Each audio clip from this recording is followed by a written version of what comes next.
Xbox's E3 show was packed from beginning to end, and they wisely decided to close out the show on an appropriately high note. Arkane Studios Redfall was the last new game to take the spotlight, and though the announcement trailer was purely cinematic, plenty of details on the game have been revealed since then and in the trailer itself. Here, we're going to talk about the 10 biggest details you should know about Redfall. Redfall takes place in the titular island of, well, Redfall. Once a quaint town, the island has been taken over by a legion of vampires, who've not only entirely cut off the island from the outside world, but have also blocked out the sun. As the vampires start bleeding the town dry, consuming the blood of most and recruiting a few to their own cause, you play as one of the few remaining survivors. Redfall will task you with heading out into the town with your vampire slaying team and taking down enigmatic foes one by one. The big hook here is that Redfall is an open world game, which is a bit of a departure from what Arkane usually does, but that's not the only big hook. Redfall is also a co-op game, unlike the purely single-player experiences the studio has typically put out with Dishonored and Prey. Players will be able to play as one of the 4 main characters we saw in the reveal trailer and team up to fight against vampires. Meanwhile, those who prefer solo play need not worry. You'll be able to play the entirety of Redfall by yourself. So if you're in it just to explore the world and mess about with the systems on your own, you'll have the freedom to do just that. The fact that Redfall is a co-op open-world shooter has made a few people skeptical about it. Arkane has a very particular style and design ethos, with systematic gameplay and player freedom being of paramount importance in immersive sims like Dishonored and Prey. How does that translate to an open-world shooter that can be played co-op? Well, Arkane seems confident that they've done just that. Quote, "It's not the same as just any 4-player co-op shooter," end quote, said Bethesda's SVP of Global Communications, Pete Hines, to IGN. Quote, "It's doing a lot of things that Arkane is well known for and has spent the last 20 plus years refining and honing and getting really good at, and I'm super excited for folks to see more of Redfall and what it's doing." Meanwhile, co-creative director Ricardo Behr said on the official Bethesda website, "Every game we make is a little different from the last. Dishonored featured stealth. Prey leveraged tons of physics-related gameplay. Mooncrash introduced roguelike elements. Despite those differences, in every case our focus remains on deep world building and inventive game mechanics. The same will be true of Redfall." Okay, enough about all that. Let's talk about the stars of the show in Redfall, which are the vampires, of course. Though these vamps are going to be incredibly hard to kill, Arkane is promising vampires that are quite unique from what you'd usually expect. Saying, "Redfall's vampires aren't your typical bloodsuckers," the developer says. "They were created after a scientific experiment that went horribly wrong, and they're continuing to evolve." Vampires can each have different kinds of powers, with one shown off in the trailer being the Angler, which can use a psychic harpoon to drag you away from your team. In an Xbox Wire post about Redfall, it is explained that these vampires were once normal, greedy people, and were so obsessed with the idea of eternity that they used science to turn themselves into monsters. Says co-creative director Ricardo Behr, "Vampires are perennially fun, classical villains because they're ripe for every generation to reinvent and experience in a new light. In our case, Redfall vampires are science-inspired, triggered by biotech longevity experimentation." The post also goes on to explain that the vampires are now building an army, and that there's a clear hierarchy of power amongst them. The post concludes, "These vampires are getting stronger and stronger as they grow their numbers, and you'll need to ascend a ladder dripping with blood in order to reach the creatures at the top that started it all." That might suggest that players will spend the campaign climbing up that ladder and slowly coming against more powerful threats as you try and get to the very top and kill their leaders. Now, vampires aren't the only enemies you're going to be taking on in Redfall.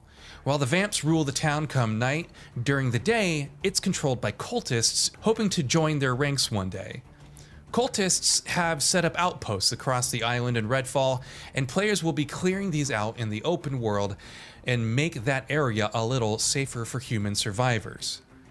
That's interesting for several reasons. For starters, these outposts could be excellent ways for Arkane to flex their design muscle in a tighter, more packed environments in order to deliver more of what their fans will be familiar with.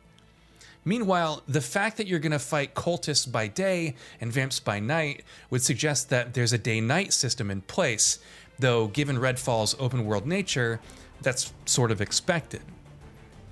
But is this day-night cycle in the game's open world going to be handled along the lines of what Dying Light does? It would certainly make a lot of sense, thematically at least.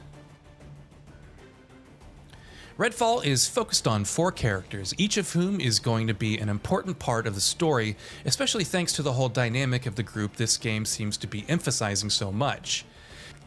But they're also going to have very different gameplay roles. Take Devender Krausley, for instance, or Dev, who's described as an internet-famous paranormal investigator, amateur cryptozoologist, and inspiring inventor. REMI de la Rosa, on the other hand, is a combat engineer who was once part of a Navy rescue unit and has, quote, lived her life on the front lines of conflict, using her brilliant mind and strong sense of empathy to protect her loved ones and help those in need around the world. Oh, and she also has a robot sidekick.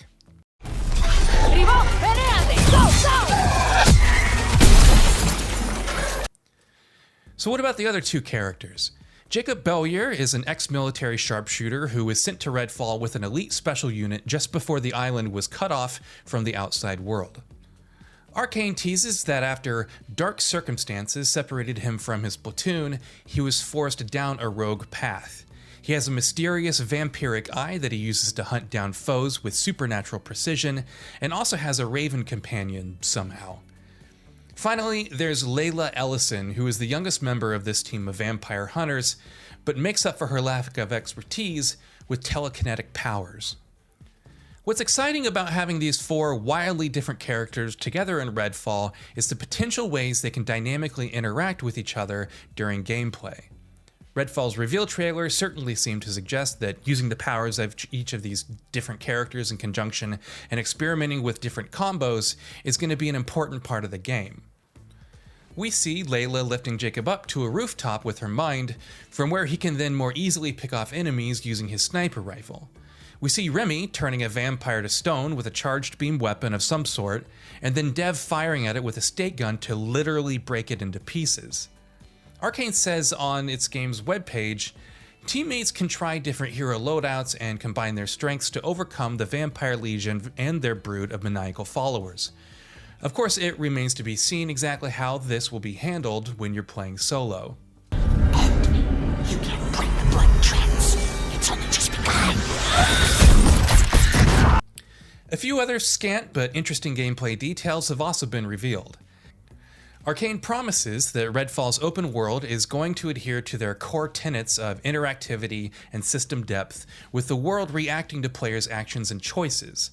Players can also seek out new gear and weapons spread throughout the world, all of which is also going to be customizable.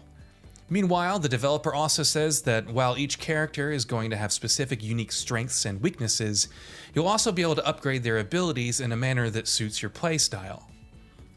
Redfall, unlike quite a few other upcoming Microsoft first-party titles coming out soon, was not given a release date at E3 2021. Well, okay, so not exactly. We do know that it's coming out in summer 2022, about a year from now, so at least we have a narrow window. It'll release on Xbox Series X and S and PC, and will also be available via Xbox Game Pass on console, PC, and cloud at launch, given that it's a first-party release. Thankfully, with some time still left before Redfall launches, we're probably going to learn and see a lot more about it in the coming months.